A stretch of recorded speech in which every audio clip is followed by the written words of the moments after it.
बिस्मिल्लाहिर्रहमानिर्रहीम। अस्सलामुअलैकुम। मेरे चैनल में आपका इस्तकबाल है।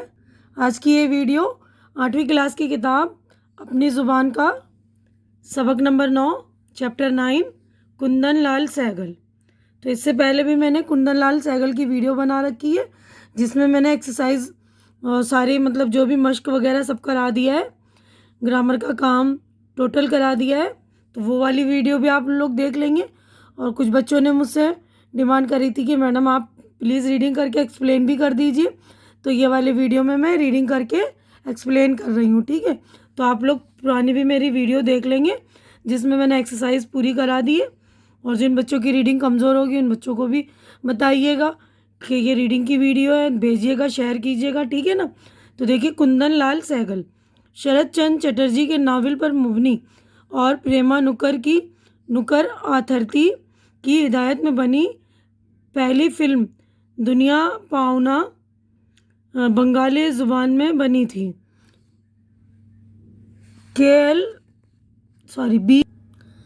तो देखिए, BN सरकार ने दूसरी फिल्म हिंदुस्तानी ज़बान में बनाने का फ़ैसला किया। तो इसके लिए AN शोर ने मोहब्बत के आंसू के उन्वान से कहानी लिखी, जिसमें दो मोहब्बत करने वाले माँ बाप के पुराने ख्यालों के बास मिल नहीं पाते। मुकालमे न्यू थिएटर्स के जनरल मैनेजर IA हाफिज़ जी ने लिखे। मुकालमे यानी डायलॉग्स। हिदायतकारी का मुश्किल काम फिर प्रेमा नकुर आथरती को ही सौंपा गया। हिदायतकारी यानी कि डायरेक्शन, जो इस वक्त न्यू थिएटर्स के वाहिद हिदायतकार थे। RP बोराल ने मौसीकी की जिम्मेदारी संभाली, यानी म्यूज़िक की।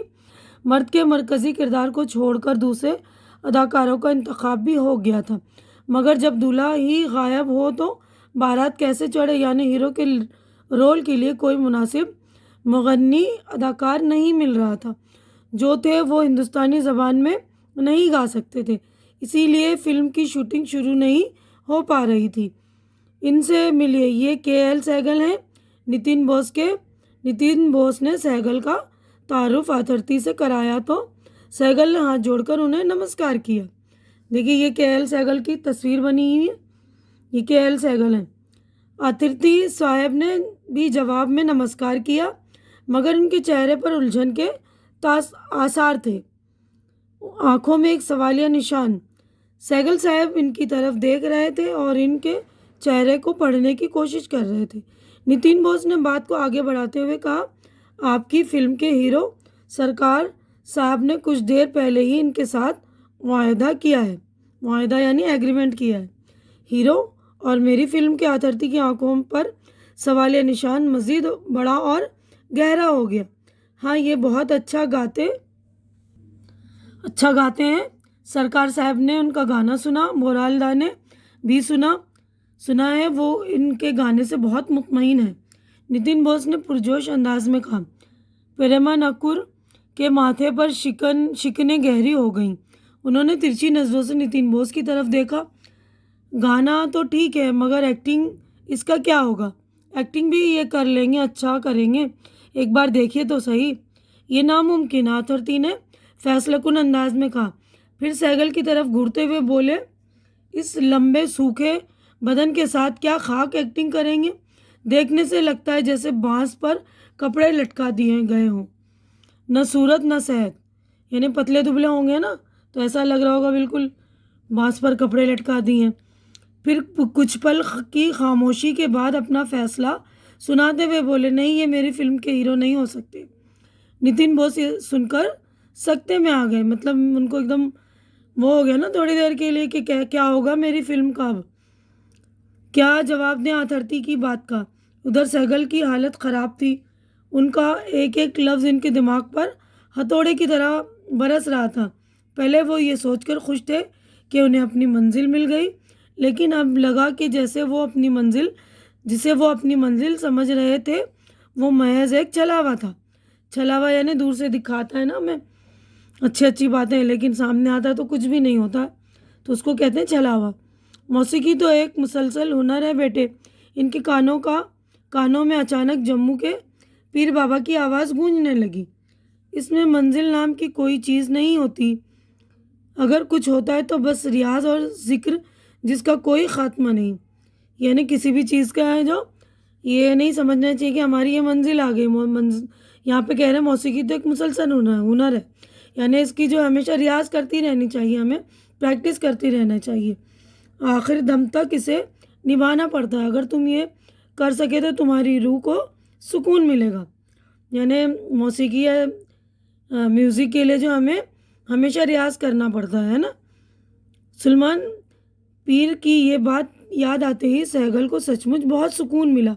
उनकी खुद एतमादी जो ज़रा देर पहले इनका साथ छोड़ चुकी थी फिर लौट आए। खुद एतमादी यानी कॉन्फिडेंस, यानी उनका कॉन्फिडेंस डगमगा गया था ना कि मैं शायद ये नहीं कर पाऊँगा, तो उनका कॉन्फिडेंस फिर लौट कर आ गया। और आतरती साहब की बात का जवाब इस बार नितिन बोस ने नहीं बल्कि खुद इन्हीं ने दिया। ऐसा क्यों कहते हैं दादा? आप तो पारस हैं, लोहे को छू ले तो सोना बन जाएगा।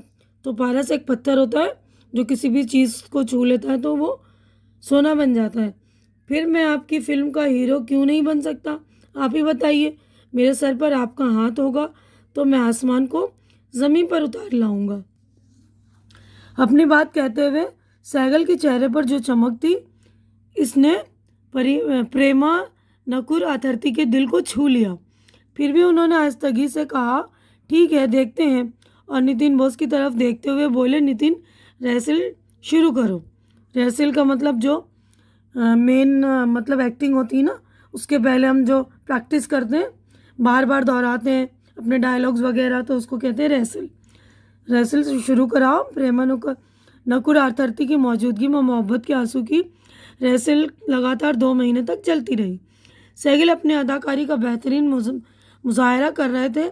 आथर्ती साहब मुतमईन हो गए और फिल्म की शूटिंग की तारीख तय कर दी। मगर कैमरे के सामने आते ही सहगल घबरा गए और ठीक इसी तरह जैसे शिमला के नाटक में हुआ था, आथर्ती साहब ने कट कहा और सहगल को समझाया कि उन्होंने क्या गलती की। रिटेक हुआ, मगर इस बार एक नई गलती। आथर्ती साहब ने फिर कट कहा, फिर उन्हें समझाया। रिटेक हुआ, 7-8 रिटेक हुए। रिटेक यानी बार बार उसी मतलब उसी मूव को करते हैं तो उसको बोलते हैं रिटेक। तो आखिर 9वीं रिटेक पर आथर्ती साहब अपना तवाज़ुन खो बैठे, यानी अपना आपा खो बैठे वो, और बहुत हो चुका और नहीं, मैं शूटिंग कैंसिल कर दूंगा कहते हुए अपने स्टूडियो से बाहर निकल गए। यानी गुस्से में उन्होंने कहा कि अब मैं शूटिंग कैंसिल कर रहा हूँ। नितिन बॉस जानते थे कि ऐसे मौक़ों पर दादा यही करते हैं और अब वो अपने ऊपर काबू पाने के लिए अपने स्टूडियो से बाहर गए हैं। सहगल रोने लगे तो नितिन बॉस ने इनकी हौसला अफजाई की और कहा, रोने से कुछ नहीं होगा, जाओ तुम भी बाहर घूम कर आओ, तुम्हारा तनाव कम होगा। मगर सहगल नहीं उठे और पथराई हुई नज़रों से देखते रहे और नितिन बॉस के पास आकर बोले, दादा मैं एक दिन दिखा दूंगा कि न्यू थिएटर ने मेरा इंतखाब करके कोई गलती नहीं की। इंतखाब यानी चुनकर, मुझे चुनकर उन्होंने कोई गलती नहीं की। सहगल की ये खुद एतमादी थिएटर के तमाम लोगों को मुतासिर करती थी। नितिन बोस बोले, आओ मेरे साथ रिहर्सल करो। कुछ देर रिहर्सल करने के बाद नितिन बोस ने डायरेक्टर को खबर भिजवाई कि वो चुपचाप अंदर आ जाए। सहगल नितिन बोस से बोले, दादा आप एक टेक इनके आने से पहले ही क्यों नहीं ले लेते? नितिन बोस ने इनकी बात का कोई जवाब नहीं दिया, सिर्फ मुस्कुराए और कैमरे के पीछे चले गए, क्योंकि उन्हें मालूम था कि डायरेक्टर साहब दरवाजे के पीछे से देख रहे हैं। लेकिन सहगल को इसका इल्म नहीं था। इस बार सहगल से कोई चूक नहीं हुई और डायरेक्टर ने दरवाजे के पीछे से चिल्लाकर कहा, ओके ओके। और फिर सहगल के पास आकर इनकी पीठ थपथपाई, यानी उनको शाबाशी दी और बोले, well done well done. Well done का मतलब तुमने अच्छा किया, बहुत अच्छा किया। सहगल ने हैरान कुन नज़रों से डायरेक्टर को देखा, जैसे उन्हें यकीन न हो रहा हो कि ये वही आथर्ती साहब है जो कुछ देर पहले नाराज़ होकर बाहर चले गए थे। आथर्ती नफ्सियात के माहिर थे। सहगल की नफ्सियाती कैफियत इनसे छुपी ना थी, इसलिए बोले, दरअसल तुम्हारी कमज़ोरी एहसास कमतरी है, इसलिए तुम अपना एतमाद खो बैठते हो।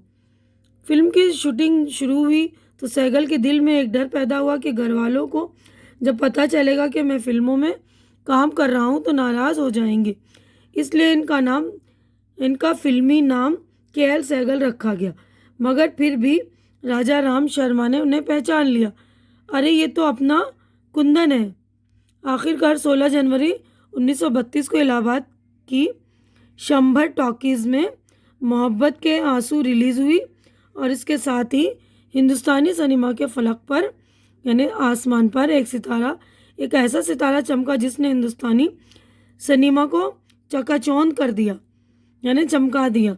इस फिल्म में तकरीबन 10 गाने थे, मगर आज ना ये फिल्म मौजूद है और ना गानों की रिकॉर्डिंग और ना इस बात की मालूमात कि इन 10 गानों में सहगल ने कितने गाने गाए थे। अलबत्ता गानों के शुरू के बोल अब भी मौजूद हैं और कयास किया जाता है कि इन 10 गानों में से 6 गाने सहगल ने गाए थे। कयास यानी अंदाज़ा लगाते हैं, जिसे हम गैस करना कहते हैं ना इंग्लिश में, गैस लगाना, गैस वर्क। तो यानी सिर्फ कयास ही लगा सकते हैं, अटकल या गुमान लगा सकते हैं कि इन 10 गानों में से 6 गाने जो सहगल ने गाए थे। फिल्म फ्लॉप हुई, मगर सहगल को इनकी आवाज़ और अदाकारी के दम पर ज़बरदस्त शोहरत मिली। तो यहाँ पर हमारा चैप्टर हो गया मुकम्मल। तो इस वाले चैप्टर को शरद दत्त ने लिखा था। तो उम्मीद करती हूँ कि मेरे मुताल्ला यानी रीडिंग आपको पसंद आई होगी। तो पसंद आई है तो जिन बच्चों की रीडिंग कमज़ोर है उनके दरमियान शेयर कीजिए और मेरा चैनल सब्सक्राइब कीजिए, क्योंकि चैनल का सब्सक्राइब करना बिल्कुल फ्री है। जो लोग नए हैं मेरे चैनल पे या जिन्होंने मेरा चैनल सब्सक्राइब नहीं किया तो प्लीज़ मेरा चैनल सब्सक्राइब कर ले, क्योंकि चैनल का सब्सक्राइब करना बिल्कुल फ्री है। आप लोग चैनल सब्सक्राइब करेंगे तो मेरी हौसला अफजाई हो जाएगी। तो प्लीज़ आप लोग मेरी हौसला अफजाई कर दिया करें। हमारी अगली मुलाकात हमारे अगले वीडियो में होगी। तब तक के लिए अल्लाह हाफिज़।